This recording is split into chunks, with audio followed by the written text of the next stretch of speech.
Argentina lined up in a 4-3-3 with Messi as a false 9. Aguero and Higuain were sitting on the bench. France lined up in their usual 4-2-3-1. Matuidi was on the left and Mbappe was on the right.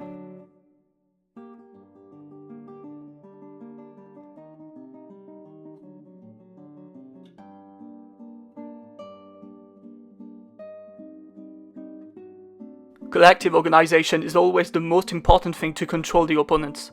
France was organized in an asymmetrical 4-4-2 in defense. Matuidi and Kante worked as a unit to create an overload in the zone of Messi.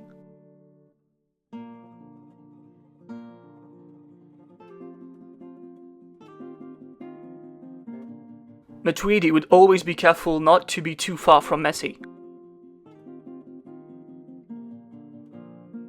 And you can see the unit with Kante.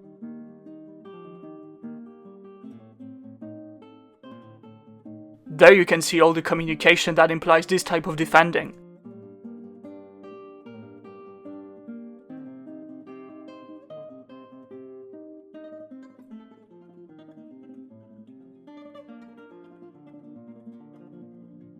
It's important to see that the French defense and Argentina's lack of quality in the build-up forced them to play on the wings, where it is easier to defend. Here, Giroud's pressing to orientate Argentina on the wing, Griezmann's man marking the CDM, and Kante's man marking Messi. In case Messi escapes, France have a spare player to compensate.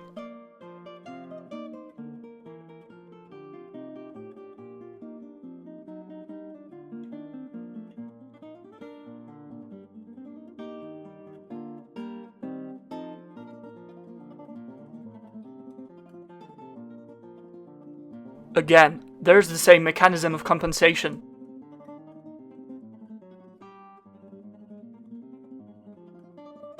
The defensive animation was like a ballet with smooth switching in the marking.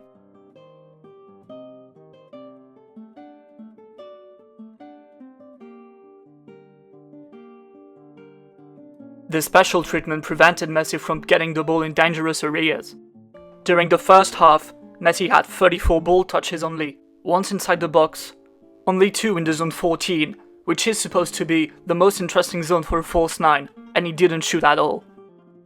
The second half was slightly better with ball touches higher up the pitch.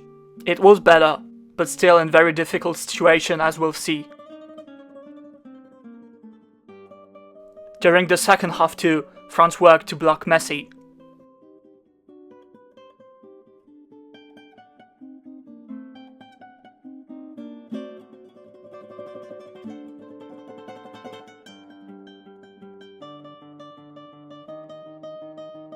Messi has a tendency to walk pretty much all the time, and this made it difficult for average teammates to find him in good positions.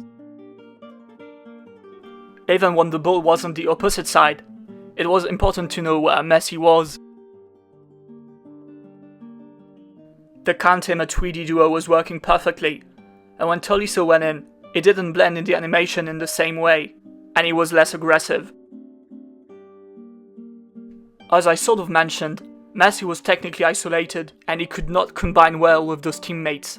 If only Dybala or Lo Celso were on the pitch.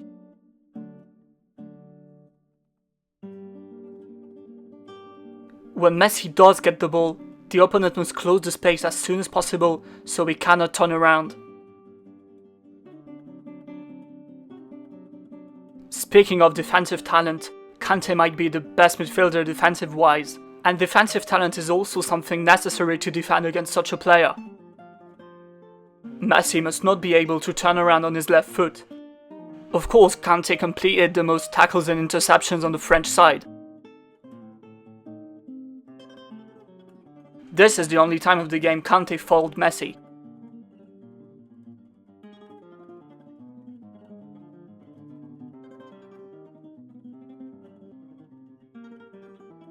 Argentinian moves lacked of coordination. His teammates go away from him instead of giving him support. On this example, initially Messi is free. but see how Matuidi covers the right zone to impale Messi on Kante.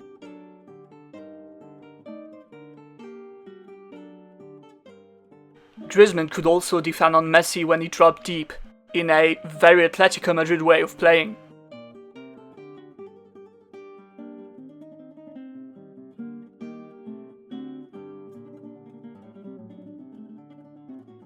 Another example with Griezmann.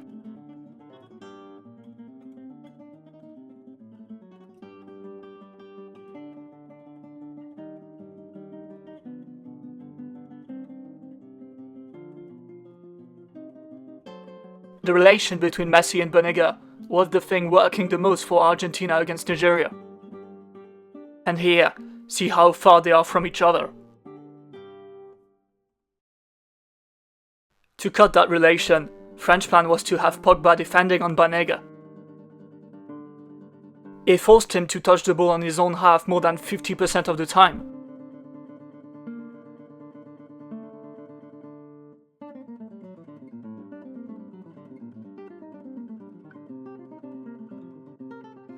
Maybe now you could link up? Well, Messi prefers to stay in the ray of light.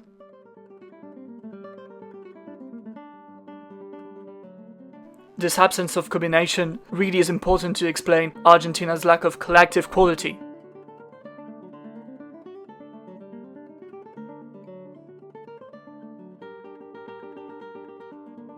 Here, good ball control and a deflected shot inside the box. Fekir is taking a useless risk, leading to a dangerous ball loss, and Messi is free to rush against an exposed defensive line. Luckily, he misses the shot with his right foot. Here he drops and takes advantage of a defensive mistake from Pogba, who leaves him too much space. Then he can deliver a lovely pass to Aguero.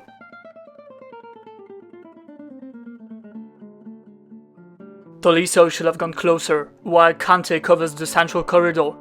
These actions prove you don't have the right to make the slightest mistake. If you watched the video until the end, thank you very much.